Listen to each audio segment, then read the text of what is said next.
terms of what I'm doing in my plan, you said you're going to be like a general manager, which I'm thrilled by and thankful for. What is that going to look like for me? The overall game plan? Yeah, generally. I mean, I know I'm not going to ask you to get specific with, exactly what I have to do, but just generally what, for me and someone who's listening and they're trying to be serious about getting better at golf, what does that look like? Okay, so we're going to look at your golf swing. I'm going to help design kind of like the path for your golf swing development. And then, I come to New York periodically. So when I'm in town, we'll kind of do some work together.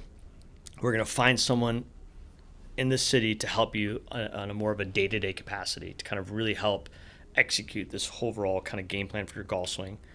We're going to find you a trainer, again, to one, help you get sort of golf strong, to make you sort of resilient to what I'm going to guess will be pretty intense kind of practice sessions and weekends or whatever it is, right? So we're going to get your body to a place where you can be resilient to kind of the demands you're going to put on it to try to make these massive gains that you're seeking. I think doing some work on the mental side of stuff is important. Like course management? No, like more just like the mental, emotional psychology of it, sports psychology side of it. Mm-hmm. So like, I think there's a guy that you're going to talk to, Dr. Gio Valiente, good friend of mine. He's the best. He's such a great sports psych. So someone like him, if he's willing to kind of help a little bit, I think would be great. There's the overall kind of course management side of it. Again, that guy Scott Fawcett or Mark Brody, who's at Columbia University, they're both great in that side of it. Mark's awesome. He's the best at the stat side of it. So maybe in terms of how to allocate your practice time, we can structure that based upon some statistics. So it'll be very holistic, right? It's going to be golf swing, your body, your overall kind of practice sort of scheduling, kind of how to spend time on different parts of your game, and then definitely the mental side with Gio. And then, I think that's at the starting point, how we'll go about it. And then after a certain duration of time, we'll kind of reevaluate. And if we have to call an audible, we will. We'll make little adjustments and tweaks as we go along. What do you think are like the biggest traps or like the biggest obstacles I'm going to have to overcome, other than it being a tough goal, but specifically? I think when I was talking about the idea of like being able to experiment, because a lot of times people, they have kind of what they know to go into the level of play that they have at a moment, right? And let's say they're like a 10 handicap, they know what their swing feels like, and they know what goes into being a 10, and the effort to get better, they're going to have to change things. But with that change, there's a lot of uncertainty. There's like, well, I could also get worse. And because of that, they don't fully commit to that. Now, when they don't fully commit to that, even though they're less likely to get much worse because they're not making that big of a change, right, they've actually stopped themselves from getting significantly better. Right. So the people that I've seen who've made big jumps in their game are the ones who have really embraced the change and have been able to commit to it.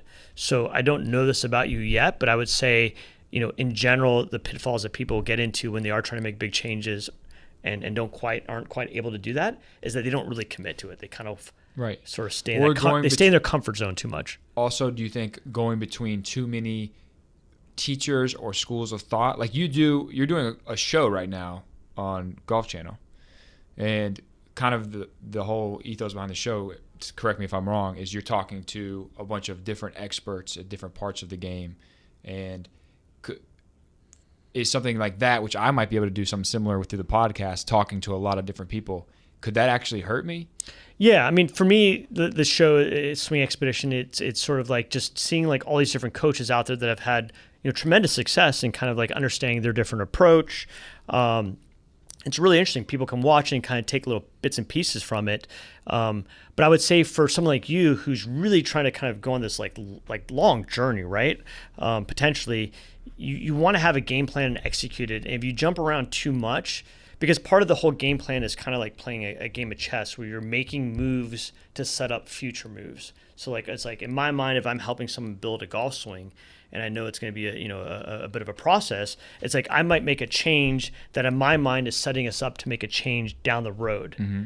And it's kind of this like, multi-step thinking ahead process to really helping a person get from point A to point, Z, whatever. And there's all these little intermediaries between.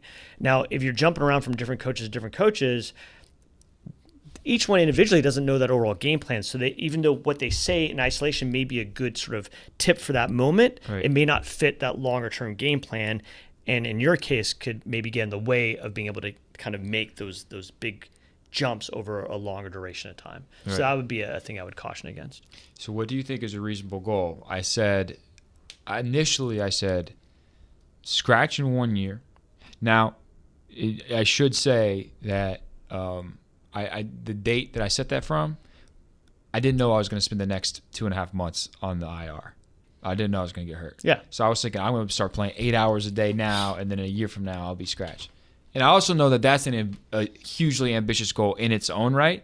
But my thought process was, okay, so if I'm ever going to be pro and I'm going to dedicate 10 years of my life to going pro, I better have some type of natural ability for this game. Even if I don't have it immediately, I better be able to pick it up pretty quick, because if I don't, then I might, it might be irreasonable. And I do want to be serious. Like, I know it sounds funny, but I do want it to be, I want to be able to believe it in my own heart, or else it won't work. Yeah. And so I was like, if I can go scratch in a year, that will give me a lot of confidence. But talking to you earlier, it sounds like that might not even be possible.